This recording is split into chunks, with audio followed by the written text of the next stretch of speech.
Commanders got a big victory in Week 6 over the Atlanta Falcons, and today on the Commanders Report, I got 5 takeaways after watching the All-22 film from yesterday's game that I want to share with you guys. But before we get into that, go ahead right now, kick things off for today's video by clicking that thumbs up icon if you're psyched for this victory here in Week 6. Now let's get into these takeaways here. The first one was the offensive line was actually pretty decent this week. I mean, after the first 5 weeks of the season, this offensive line, with the exception of potentially the New York Giants, was the worst in the National Football League. But this week, they were actually pretty darn good. Only gave up 3 sacks, and I know we're talking about only giving up 3 sacks here, but hey, man, they protected Sam Howell pretty decently, gave him some nice pockets, and one of those sacks actually was on Sam Howell for holding onto the football for too long. So I thought Cornelius Lucas did a really good job in replacing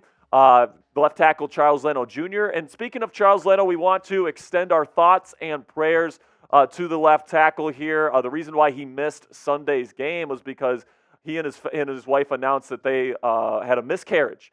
And it's just a really sad situation. We really feel for Charles after losing a child here. So thoughts and prayers go out to the Leno family here. We really hope that he gets all the help he needs emotionally to get through this troubling time. So show some love to Charles here. For some reason, Charles Leno Jr. is watching this video. Show him some love right now down there in the comments section by spamming his number 72, down there in the comments section. Number 2 takeaway from this week's win was that benching Forbes looks like it was the right move here. Now, I know Atlanta's offense wasn't all that great, but listen, on the back end in the secondary, the coverage, the one-on-one coverage, looked a lot more solid with Danny Johnson in the lineup versus Emmanuel Forbes. The new depth chart here for the Commanders moving forward. Kendall Fuller is the number 1 cornerback here. I don't want to hear any other arguments there. Benjamin St-Juste was fine, I guess, but he did have that big interception, but overall in coverage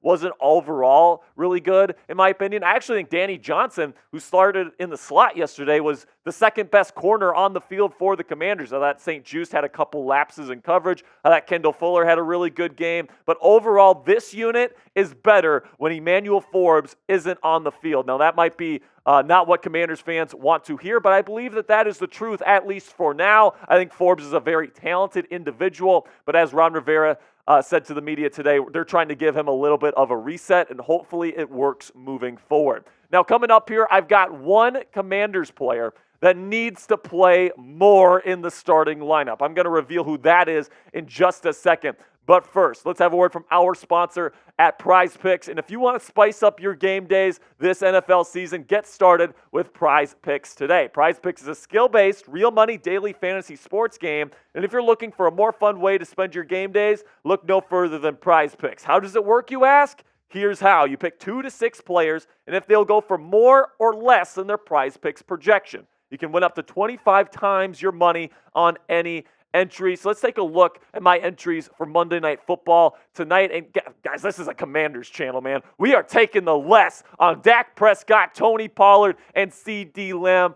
F the Cowboys. That's my philosophy on Prize Picks tonight. If you want to do the same, check it out now at prizepicks.com/CLNS and use our code CLNS for a deposit match up to $100 today. At Prize Picks, you aren't competing against other people. It's just you versus the projections available instead of battling thousands of other players, including pros and sharks. With Prize Picks, it takes less than 60 seconds to make your picks. So get started right away here, and you can even start and get your picks in before Monday Night Football tonight. Go to prizepicks.com/CLNS and use our code CLNS for a first deposit match up to $100 today. That's code CLNS at prizepicks.com/CLNS for a deposit match up to $100 today. Now, the Commanders player that I think needs to be playing more in the starting lineup is inside linebacker Khaleke Hudson. Now, Khaleke actually got a little bit of action this week, and he had multiple standout plays on the film. Right now, Jamin Davis and Cody Barton are the starting inside linebackers for this team. And listen, Cody, I'll give him credit where credit's due. He had his best game of his 2023 season to this point. He was fine. I wouldn't necessarily say he had a good game, but it definitely wasn't the hot garbage that he's been putting on the field the first 5 weeks of the year. However, you look at what Khaleke Hudson was able to do on the field in his limited action yesterday. I thought it was much better than anything that Cody Barton has put on the field so far this year. He had that awesome stop at the goal line on the 2-point conversion. That was absolutely fantastic. I think Khaleke Hudson, he's a dynamo. He's a hard hitter. I think he's a better option at inside linebacker than Cody Barton right now for the Washington Commanders. But let me know what you guys think. Let me know down there in the comments section. Pick one inside linebacker to start alongside Jamin Davis. Would you rather have Cody Barton? Go CB if you want him. Or if you agree with me and think Khaleke Hudson should get more starting time in the starting lineup here, give me a KH down there in the comments. All right, now, number 4, takeaway from this Week 6 win. Kameron Curl is an absolute beast. Last year, Cam Curl was the second highest graded safety in the National Football League, and he has really translated that over here in 2023. 44 tackles this year, no interceptions, but he does have a couple of pass breakups. I'm not sure if these stats are actually up to date, Coop. Can we confirm that these are up to date? But, I think he has a couple more pass breakups than that. But overall, I really like what Cam Curl has been able to do this season. I thought, when he was in the box yesterday, he showed to be a really elite run defender from the safety position. That's really what he does best, is that run coverage. Not only that, but the pass coverage has been really good this year as well. I think he's an absolute beast. He was one of the best players on defense yesterday. And, he kind of got a little bit overshadowed by Casey Tuhill's 2 sacks, by the interceptions. Cam Curl didn't have an interception of his own, but he had 11 tackles, and we do have the updated stats here. He has 4 pass breakups. 3 of those were in yesterday's game versus Atlanta. I knew that stat was wrong there, Coop. So go ahead right now. I got one more takeaway for you guys here in just a second, but like today's video, to help out the cause here, help out the Commanders Report. When you like the video here on YouTube, that tells the YouTube algorithm to push this video out to other Commanders fans like yourself, and we get to grow here at the channel. So if you want to help us grow, you want to help us, expand our reach here on YouTube, do me a favor, click that thumbs up icon right now.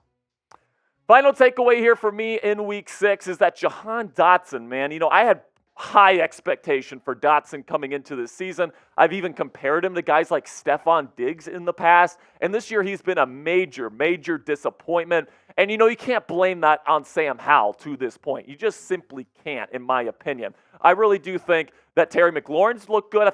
I think Curtis Samuel has looked really good as well. However, Johan Dotson just hasn't been able to pick up the slack here. And I really do think that Curtis Samuel has taken over as the wide receiver 2 on this football team.